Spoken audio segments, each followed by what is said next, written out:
¿Por qué entra directamente Pablo con la fe? Veíamos en el capítulo 3 al principio que él estaba hablando de este pacto, que éramos ministros del nuevo pacto. Entonces ya habíamos hablado de que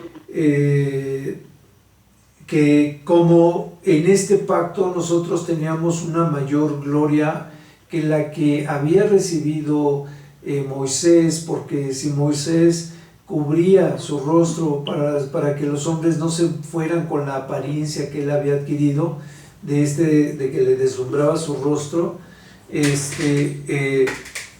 así, y decía, y si esto sucede con lo que es perecedero, pues aquello que nosotros recibimos, que es mucho más eterno, pues es todavía mucho más de gloria, ¿no? Y entonces decían, en el 14 dice, pero el entendimiento de ellos se embotaba, ¿no? Porque hasta el día de hoy, cuando leen el antiguo pacto, les queda el mismo velo no descubierto, el cual por Cristo fue quitado.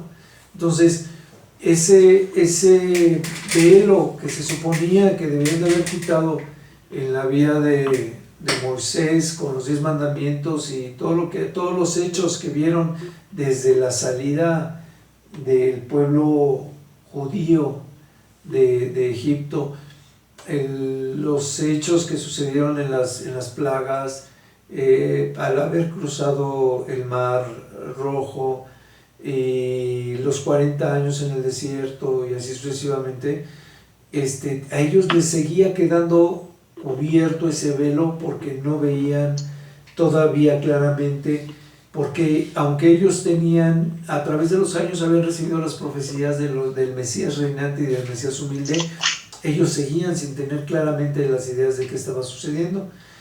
Conforme los apóstoles reciben el Espíritu Santo después de tener esta relación con Cristo, después de lo que Cristo les explica antes y después de muerto, entonces, después de que murió y resucitó, en los 40 días que estuvo con ellos, es a lo que me refiero, durante eso que Cristo les explica, obviamente les quedó perfectamente claro que ya había sucedido la primera venida del Mesías y que faltaba la segunda venida del Mesías, que era la esperanza de todos, ¿no? Entonces, y por eso, obviamente Pablo, continuando este bosquejo, empieza a hablar de la fe. Está hablando de este pacto que nosotros tenemos, cómo Dios permite que entremos a este pacto, y de ese pacto, pues obviamente ese pacto pues depende de la fe, ¿no?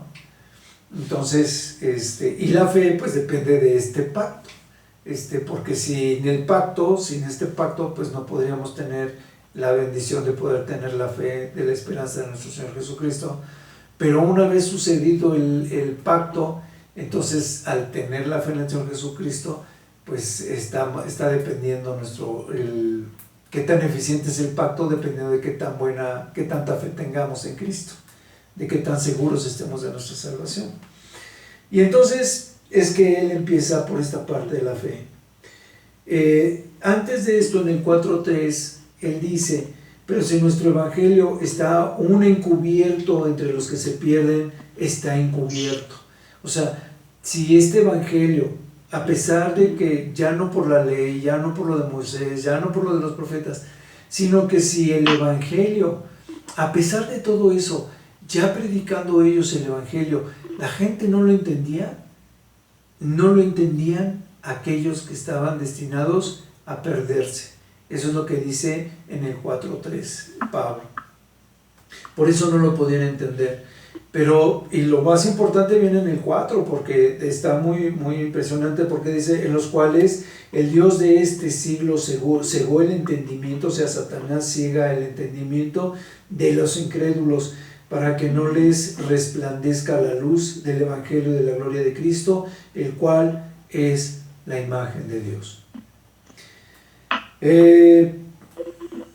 Y esto es lo padre, ¿no? Entonces, aquí es donde Pablo ya empieza a platicar en el 4.7 sobre la fe. Y dice, Pero esta fe no la tenemos en vaso de barros, sino en la excelencia del poder de Dios que obra en nosotros, ¿no? Que es el poder en Jesucristo, de Jesucristo, lo decía él antes, la gloria de Dios en la faz de Jesucristo. Así es como cerraba el 4:6. Y entonces dice, esta gloria, esta fe, la tenemos en el poder de Dios, ¿no? Dice, y nosotros, entonces Pablo vuelve a comentar algo como lo que había comentado en 1 Corintios 15, cuando él hacía referencia a que otra vez a los padecimientos de Pablo. Y entonces Pablo dice que estamos atribulados en todo, mas no angustiados, en apuros, mas no desesperados, en perseguidos, mas no desamparados, derribados, pero no destruidos. Y después dice muy padre, dice, llevando en el cuerpo siempre todas las partes de la muerte de Jesús. ¿Sí? O sea, en todo nuestro cuerpo, llevando un ejemplo, dando un testimonio de que Jesús murió por nosotros, de la vida de Jesús, dice que también la vida de Jesús se manifieste en nuestros cuerpos. De Jesús, perdón, para que también la vida de Jesús se manifieste en nuestros cuerpos.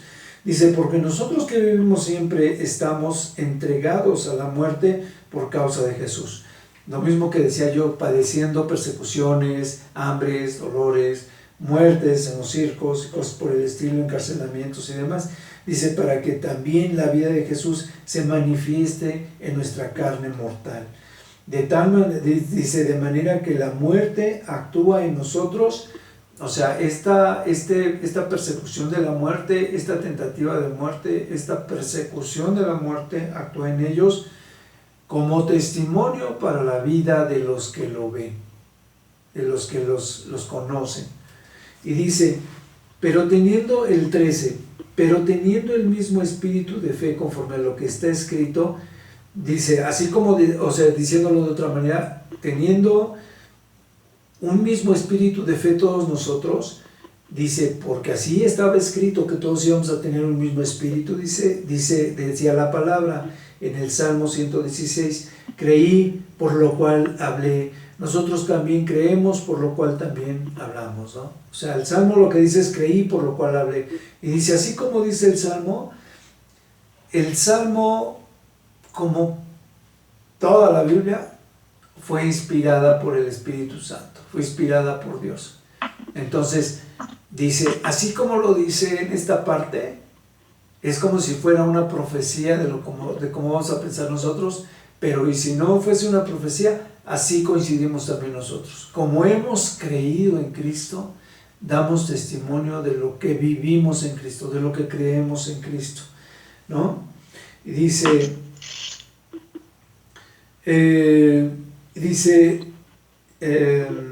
creí por cual, dice el 14, sabiendo que el que resucitó al Señor Jesús, a nosotros también nos resucitará con Jesús y nos presentará juntamente con vosotros, ¿no?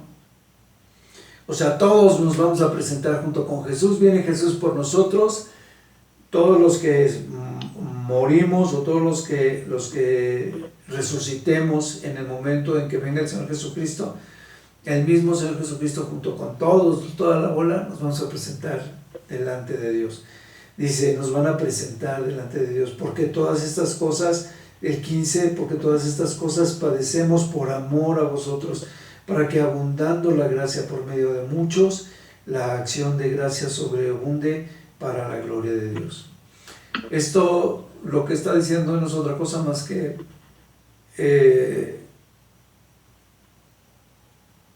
algo así como que el amor que recibieron de Dios es el mismo amor que imparten a los demás, para que en ese mismo amor, abundando toda esa gracia, abundando todo ese amor,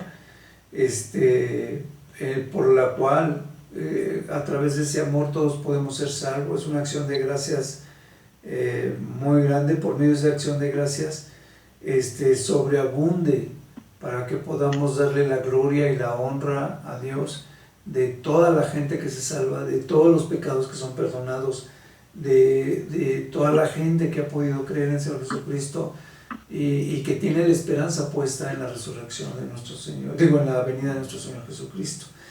Entonces dice, por tanto, pues no desmayamos, aunque nuestro hombre exterior se vea desgastado, en el interior vamos recobrando fuerzas, nos vamos fortaleciendo, vamos creciendo. Y dice, porque esta leve tribulación momentánea produce en nosotros cada vez un más excelente, eterno peso de gloria. O sea, cada vez nos produce, mientras más sufrimos, mientras más padecemos, mientras más se desgasta nuestro cuerpo, cada vez somos más exaltados delante del Señor y entre los hermanos de la iglesia, ¿no? Dice, porque sabemos que si nuestra morada terrestre, o sea, este cuerpo, este tabernáculo se deshiciese, tenemos en Dios un edificio, una casa no hecha de manos, eterna en el cielo, en los cielos, ¿qué dice? En los cielos. Los cielos. Entonces, ¿se acuerdan que todos vamos a tener una morada? Pero aquí no está hablando de la morada que vamos a tener, sino del cuerpo eterno que ahorita nuestra alma habita esta casa terrenal, y que una vez que ésta se deshaga, vamos a estar en una casa eterna, ¿no? Con la cual vamos a morar en los cielos. Dice, por tanto también gemimos deseando ser revestidos de aquella nuestra habitación celestial. O sea, deshacernos de este cuerpo, gemimos para que el Señor ya venga el Señor Jesucristo, para que, ahorita me acordé de esa canción que dice, sí, ven Señor Jesús. No sé si la han oído, pero es toda la canción. Sí, ven Señor. Entonces, el caso es que estamos deseando, ¿no? Nosotros quisiéramos que viniera el Señor Jesucristo sin que muriéramos, sería padrísimo, ¿no? Verle venir y todo, y etcétera, etcétera. De otra manera vamos a morir. Y cuando muramos, pues vamos a esperar a que venga nuestro Señor Jesucristo y también seamos revestidos y nos encontremos. Primero vamos a despertar, vamos a ser cubiertos otra vez por lo mortal, y vamos a ser transformados en el camino hacia encontrarnos con Él, y en el aire dice que vamos a ser transformados y vamos a transformarnos a un cuerpo inmortal en la presencia de Dios.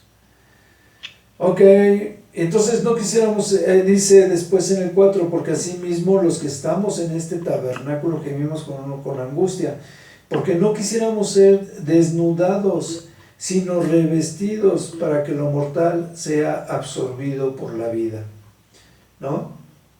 Entonces hay versículos en las profecías que dicen que no nos hallemos desnudos cuando venga el Señor, que no nos vaya a hallar desnudos cuando sea su venida, que siempre estemos preparándonos.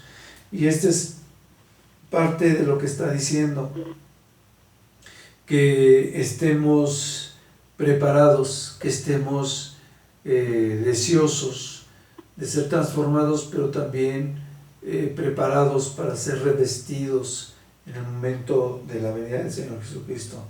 Mas el que nos hizo para esto mismo es Dios, quien nos ha dado las arras del Espíritu. Habíamos platicado en la vez anterior de las arras, qué significaban estas arras, y vuelve a retomar que quien nos hizo, para lo que nos hicieron en carne. Muchas gentes dicen que no todos los que están en el cielo son encarnados para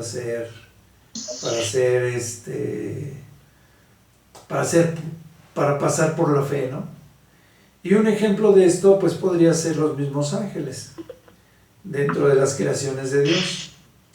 Entonces, nosotros sí fuimos diseñados, fuimos creados para vivir esta vida de una manera terrenal, para pasar por las pruebas, para ser de consolación para los que padezcan después, pero también para ser de inspiración, para ser de ejemplo, para ser de preparación, para ser a veces también de buen ejemplo y mal ejemplo, ¿eh? Yo no dije ejemplo, pero no dije qué tan bueno, qué tan malo, para que no me vayan a decir nada después. Entonces, digo, para que nosotros sobre todo tengamos ese momento de decisión de entregarle nuestra vida, de entregarle nuestros pecados a nuestro Señor Jesucristo, ¿no? Y darle la gloria y honra a Dios. Entonces, ese momento de fe, para eso fuimos creados, y eso es lo que nos dice aquí. Sabemos que fuimos creados para la gloria, para darle gloria y honra a Dios. Eso es lo que vamos a hacer más adelante. Pero ahorita la etapa de carne que estamos pasando es para pasar tribulaciones y para pasar pruebas y para pasar pruebas de fe y para estar en todo ese trayecto. Para eso fuimos creados, para estar inspirados, guiados por el Espíritu Santo. Fíjense, primero dice que somos creados para esto, para este proceso de fe, y después dice que Dios, que es el que nos prepara, Él también nos da el Espíritu para que a través del Espíritu podamos salir adelante, ¿no? Nos prepara, nos da las armas para salir adelante. Y después dice, así que vivimos confiados siempre y sabiendo que entre tanto que estamos en el cuerpo, estamos ausentes del Señor, porque por fe andamos, no por vista. Yo decía que los ángeles no pueden tener fe, se sorprenden de lo que nosotros vivimos, no lo entienden, porque lo que ves, no puedes tener fe en algo que ya viste que existe y que es. Y sin embargo nosotros tenemos fe en algo que tenemos fe, que tenemos la esperanza, tenemos la certeza de lo que no se ve, ¿no? O la esperanza de lo que no se ve. Entonces dice, pero confiamos, y más quisiéramos estar ausentes del cuerpo y presentes al Señor. Por tanto, procurando también, o ausentes o presentes, serle agradables. Que era lo que yo decía, conforme crece tu fe, tu preocupación por agradarle, tu temor en el Señor crece. Y tienes que estar al pendiente de cómo vas en tu vida.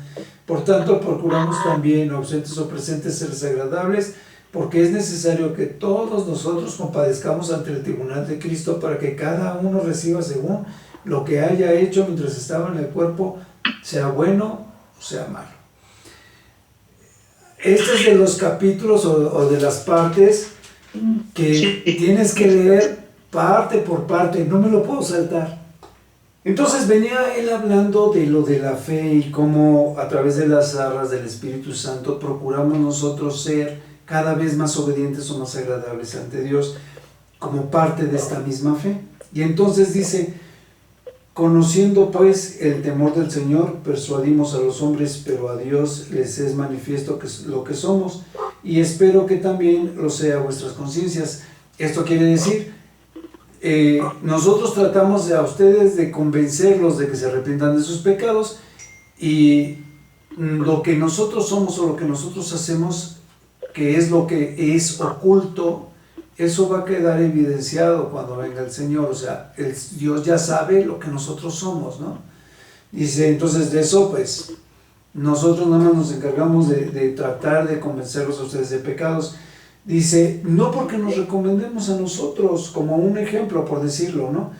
Pues otra vez a vosotros, sino os damos ocasión de que ustedes se gloríen por nosotros, por las cuestiones que pasamos, para que tengan con qué responder a los que también se glorían en las apariencias y no en el corazón, ¿no?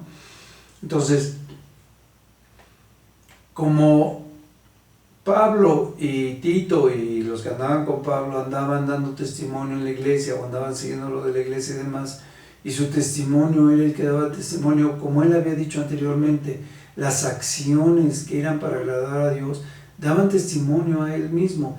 Y él dice más adelante, y no para que reconvencerlos a ustedes o estarlos convenciendo, ¿sí? O para hacer de testimonio a ustedes a cada rato, sino para que ustedes digan, pues mira, yo tengo fe porque esto y esto, y así, asado, dijo Pablo, y porque Pablo hace esto y esto. Entonces, esos ejemplos, ese continuo testimonio de Pablo y de los que con él estaban haciendo crecer la iglesia, pues era de lo que Pablo estaba hablando, ¿no? Entonces dice, porque no es por apariencias, no los que, había algunos que estaban ahí por dar una apariencia, pero los que estaban por fe, actuando por obediencia, pues esos eran los buenos, ¿no? Esos eran los que estaban dando el testimonio del que hablaba antes Pablo. Y entonces dice, porque si estamos locos, o sea, si hacemos cosas que parecen una locura, pues es para Dios, dice. Y si somos cuerdos, pues seríamos cuerdos para ustedes. Porque se acuerdan que poco antes él decía, creo que en la primera carta que les manda a los Corintios, que les dice, mientras que nosotros estamos siendo perseguidos, ustedes son apapachados. Mientras que nosotros somos criticados, ustedes son vanagloriados. Dice, entonces, ¿van a ustedes a seguir lo que quieren hacer? ¿Van a obedecer la palabra, ¿no? ¿Van a obedecer el evangelio? ¿Se van a comportar cristianamente? Y parte de eso es lo mismo que está diciendo aquí. O sea, algo así como que pues, si actuamos con cosas así que parecen medio locas o atentando con nuestra vida, con nuestra salud física y mental, pues es porque estamos buscando el evangelio de todos, estamos buscando seguir a Dios, estamos buscando evangelizar a otros, difundir la palabra, ¿no? Y dice, podría parecerles de locura a ustedes, pero si actuáramos de una forma como a ustedes les pareciera racional, pues no estaríamos haciendo las cosas para Dios, ¿no? Dice, porque el amor de Cristo, dice, nos constriñe, o sea, nos está apresurando, el amor de Cristo nos incita, ¿no? Pensando esto, que si uno murió por todos, luego todos murieron. O sea, si Cristo murió por todos, todos murieron, todos debieron de haber muerto en Cristo, ¿no? Entonces, pero no es así. Entonces, ellos lo que hacían era difundir que Cristo había muerto por todos y que el que quisiera aceptar este sacrificio podía ser salvo. Y entonces dice, y por todos murió para que los que viven ya no vivan para sí, ya no sigan haciendo las cosas que antes hacían con ese carácter que para los demás es lógico, que para los demás es correcto, que para los demás es normal, sino, dice, sino para aquel que murió y resucitó por ellos. O sea, buscando arriesgar las vidas, el circo romano, la cárcel, abandonando a la familia, o sea, parecer algo de locura, ser algo loco, ¿no? Por ese sacrificio que conlleva la palabra. Dice, de manera que nosotros de aquí en adelante a nadie conocemos según la carne. O sea, de los que teníamos conocidos por la carne, ya para nosotros ya no, los que siguen en la carne ya no los conocemos, los negamos. Dice, y aún si a Cristo conocimos según la carne, ya no le conocemos así, no, porque el Señor Jesucristo ya había resucitado y demás, ya era otra carne la de Cristo, ya no era el hombre que podía estar sujeto a tentación y demás, ya no era el hombre, el Dios encarnado, ya no era carne el Señor Jesucristo. Entonces dice, si a alguien conocimos en carne, ya olvídense de eso, ya nosotros no tenemos participación con la carne. Dice, y hablando del Señor Jesucristo que lo conocimos en carne, Él tampoco ya no es carne. Entonces es eso lo que les estamos anunciando, ¿no? De modo que si alguno está en Cristo, es una nueva criatura. Aquellos que aceptan este sacrificio de Cristo dejan de ser esa carne, son una nueva criatura. Las cosas viejas que estuvieron haciendo en sus vidas ya pasaron y todo es nuevo, ¿no? Y todo esto lo puede hacer Dios, lo provee Dios a través de la encarnación de Cristo, a través de ese plan que tenían de salvación, a través de eso es como hacen esto que proviene de Dios, ¿no? Que es la salvación. Quien nos reconcilia con el mismo Dios por medio de Cristo y nos dio el ministerio de la reconciliación. Ya que no somos reconciliados, ¿cuál es nuestro trabajo? Actuar como locos y llevar el mensaje de reconciliación a los que nos rodean, ¿no? Por eso nos dio el ministerio de la reconciliación, que Dios estaba, dice, de reconciliación. Después dice, que Dios estaba en Cristo reconciliando consigo al mundo, no tomándoles en cuenta a los hombres sus pecados, y nos encargó a nosotros la palabra de la reconciliación. O sea, lo que decía antes, ¿no? Siendo pecadores nos constituyó, habiendo sido constituidos enemigos de Dios, nos hizo salvos, ¿no? Entonces, y de eso es de lo que está hablando. Dice, así que somos embajadores en nombre de Cristo, como si Dios rogase por medio de nosotros. Os rogamos en nombre de Cristo que se reconcilien con Dios. O sea, sean salvos, acepten a Dios, conviértanse. Al que no conoció pecado, por nosotros lo hizo pecado, para que nosotros fuésemos hechos justicia de Dios en Cristo Jesús. Todo esto que les estaba yo diciendo, que es parte de la locura, que es parte del padecimiento por Cristo, que es parte de las actitudes, del reconocimiento, es lo mismo que estaba diciendo Pablo en esta parte del capítulo 6. Dice, así pues, nosotros como colaboradores suyos os exhortamos a que no recibáis en vano la gracia de Dios. O sea, si ya creíste, si ya tienes la fe, dice, créelo, ¿no? O sea, acéptalo. Y después dice, porque pues por eso dice Isaías, en tiempo aceptable te he oído. O sea, cuando era el tiempo de escuchar la palabra de Dios y de aceptar a Cristo, fue cuando nosotros recibimos ese mensaje de salvación. Y dice, y el día de salvación te he socorrido, dice el Señor, ¿no? O sea, y en ese momento el Señor nos socorrió o nos salvó. Entonces dice, he aquí, es ahora el tiempo aceptable, he aquí es ahora el día de salvación.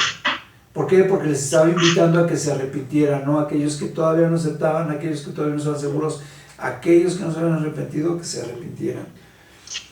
Y dice, antes bien, no, porque primero les dice que no se fijen en ellos, y porque ya les había dicho desde antes, ¿no? Que lo que ellos habían logrado pues era nada más dar testimonio por la salvación que ellos tenían en Cristo y por la dirección del Espíritu. Y después dice en el 4, no, que no nos recomendemos a nosotros mismos. Dice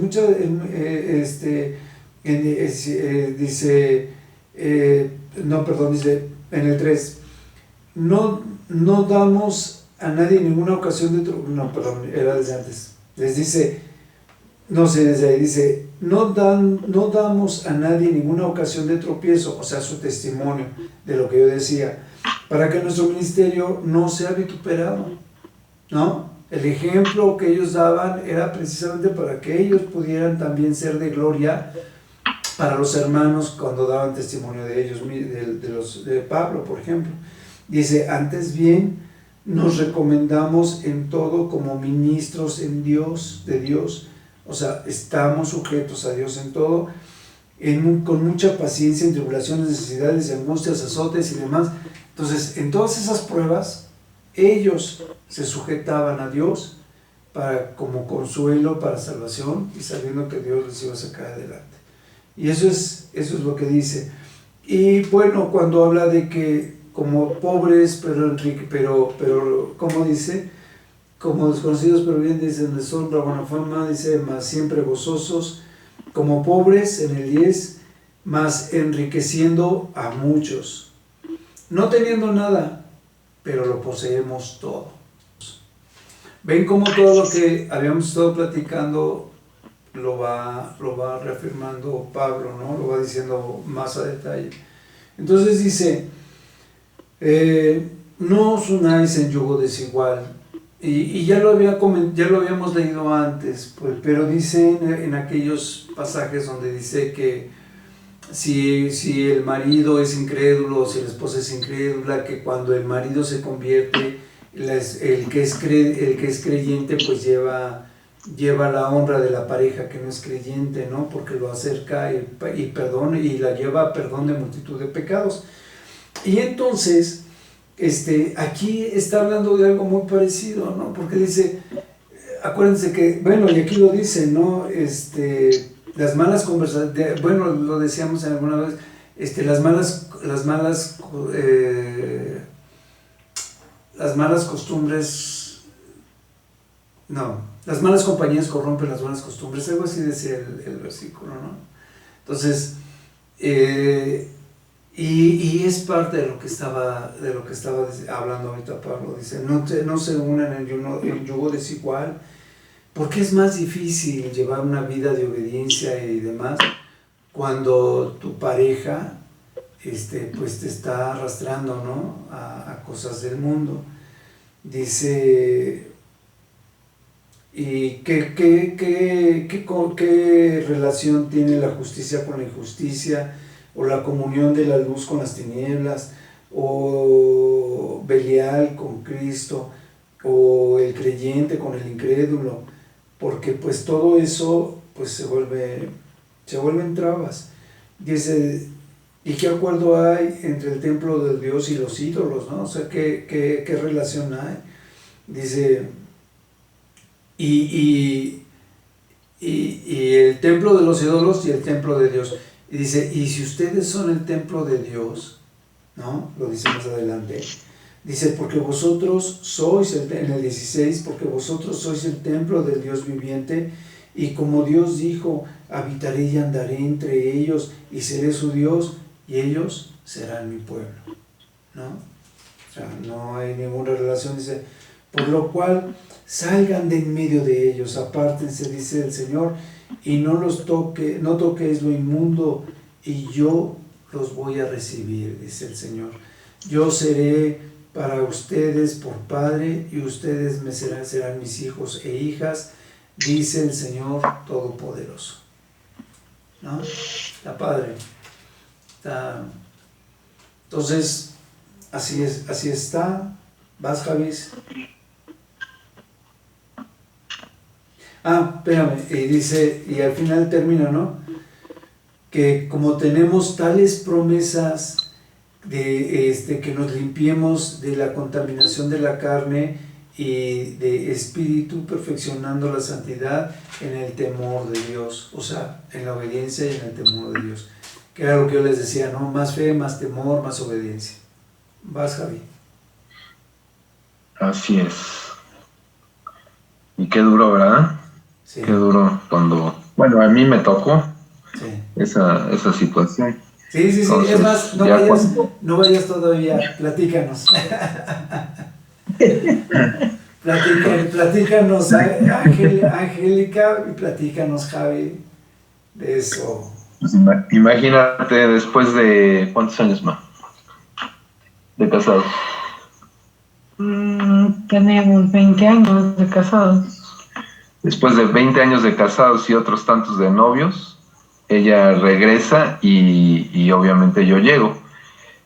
Entonces, todo ese tiempo se la pasó, más de 20 años esperando a que Dios cumpliera esa promesa. A que Dios cumpliera la promesa de que toda tu casa será salva. Tú y toda tu casa. Entonces, imagínate, más de 20 años. Y ahorita que lo estábamos leyendo, le digo, uy, qué duro. Pero bueno, y qué padre. Qué alegría, ¿no? Qué alegría que ya estamos aquí, así que a seguirle dando. No hay Promesa cumplida. Promesa cumplida y a seguir con las promesas. Nada más. Sí. Vamos a seguirle. Regocijo de Pablo al arrepentirse los corintios. Dice, es el regocijo de Pablo ante el arrepentimiento de los corintios, ¿no? Cuando él les había mandado la carta, y aquí parece que está haciendo referencia a 1 Corintios 5, cuando está hablando del hijo que se acostaba con la... y que se acostaba con su madrastra, y él les manda una carta diciéndoles, ¿cómo es posible que ustedes así asado? Entonces, él les explica que lo hace con la finalidad no de estarlos reprendiendo, sino más que nada para que ellos sepan que están ellos al pendiente, ¿no? Entonces, lo voy a parafrasear, para que lo voy a leer para que lo veamos un poquito más. Dice, a nadie hemos agraviado, dice en el principio, en el 2 dice, a nadie hemos agraviado, a nadie hemos corrompido y a nadie hemos engañado.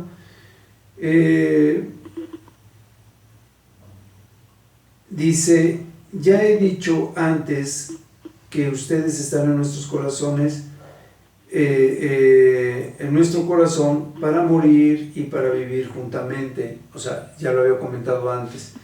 Y dice, y tengo con franqueza en ustedes, dice, me gozo con respecto a ustedes, estoy lleno de consolación, sobreabundo de gozo en todas nuestras tribulaciones, ¿no? Entonces, por un lado, él, en la consolación que está recibiendo, él está muy gozoso porque está recibiendo mucha consolación, porque también está teniendo mucha tribulación en el trayecto, ¿no? en su vida de evangelismo. Dice, porque dice, me glorio con respecto a vosotros, dice en el 4, lleno estoy de consolación, sobreabundo de gozo en todas nuestras tribulaciones. No sus tribulaciones de ellos, sino las tribulaciones que padecía Pablo. Y está lleno de gozo porque ha tenido mucha consolación en todas estas tribulaciones. Dice, y lo está diciendo porque en parte de esa tribulación es la aflicción que él tiene por la iglesia. Y es lo que les va a decir a continuación. Dice, porque de cierto cuando vinimos a Macedonia, ningún reposo tuvimos, sino en todo fuimos atribulados, de fuera por conflictos, de dentro, de temores. Y entonces dice, pero Dios que consuela a los humildes nos consoló con la venida de Tito. Entonces viene Tito. Una vez que Tito ya había ido a visitarlos, regresa Tito y empieza a darles esa consolación de todos esos temores y aflicciones que había tenido Pablo. Dice, y no solo con su venida, sino también con la consolación con que él había sido consolado en cuanto a ustedes, haciéndonos saber su gran afecto y llanto y la solicitud por mí, y de manera que me regocijé aún más. Dice, porque aunque los regañé, los contristé, dice, con la carta pasada en 1 Corintios 5, no me pesa, aunque entonces lo lamenté porque veo que aquella carta, aunque por algún tiempo a ustedes los constrictó, o sea, los opacó, los achicó. Y entonces dice, ahora me gozo, no porque hayan sido ustedes constrictados o regañados en aquel entonces, sino porque fueron contristados para que ustedes se pudieran arrepentir de esa vanagloria y demás, y el que estaba pecando, y etcétera, etcétera. Y han sido ustedes constrictados según la voluntad de Dios, o según los regímenes de Dios, o según la fe de Dios, o según el Espíritu de Dios. Dice, para que ninguna pérdida padezcan ustedes por nuestra parte. O sea, una vez que nosotros les reprendemos, ustedes son consolados y son corregidos por el Espíritu Santo por medio de Dios. Dice, porque la tristeza que según Dios produce arrepentimiento para salvación, o sea, ese arrepentimiento que uno puede tener y decir, y que es bueno para salvación. Dice, porque no hay que arrepentirse, para salvación, de que no hay que arrepentirse, pero la tristeza del mundo produce muerte, ¿no? Entonces, mientras que tú la reprensión te lleva a salvación. Si tú te entristeces nada más como decir, ay, qué triste, qué feo, sí, me regañó y demás, pero sigues en la onda, pues entonces vas a morir. Ya me volví a perder, chicos. La tristeza, okay. Es que se me fue para atrás la Biblia. Estoy leyendo hasta por acá. Entonces dice, produce muerte. Dice, ¿por qué aquí esto que con lo que ustedes fueron conquistados según Dios o por parte de Dios, esta solicitud también produjo en ustedes cierta defensa, cierta indignación, ¿sí? Cierto temor de que fue ocasionada por qué ardiente afecto, dice, qué celo, qué vindicación, en todo os habéis mostrado limpios en el asunto, ¿no? O sea, en lo que se refería a todo lo que dice, en la indignación, en el temor, en el ardiente afecto, en todo, ellos entendieron, se corrigieron y salieron bien. Dice, así que aunque os escribí, no fue por causa del que cometió el agravio, ni tampoco por el que lo padeció, sino para que se os fuese manifiesta nuestra solicitud de que estamos al pendiente de ustedes delante de Dios, ¿no? O tenemos pendiente de ustedes delante de Dios.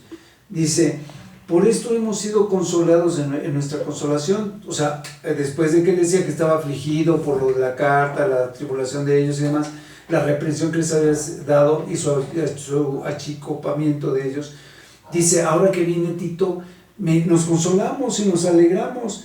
Dice, pero mucho más nos gozamos por el gozo de Tito, que también ha sido confortado en su espíritu por ustedes mismos. Dice, pues si de algo me he gloriado con él al respecto de ustedes, ha sido dice, no he sido avergonzado, ha sido que no he sido avergonzado, sino que así como en todo les he hablado con la verdad, también nuestro gloriarnos con Tito resultó también de verdad, o sea, el gozo que tenía con Tito, porque pues vimos que sí entendieron y que pues se fortalecieron y no se quedaron cabizbajos. Dice, y su cariño para con ustedes es aún todavía más grande por parte de Tito, cuando se acuerda de la obediencia que todos ustedes, de modo de que lo recibieron con temor y temblor.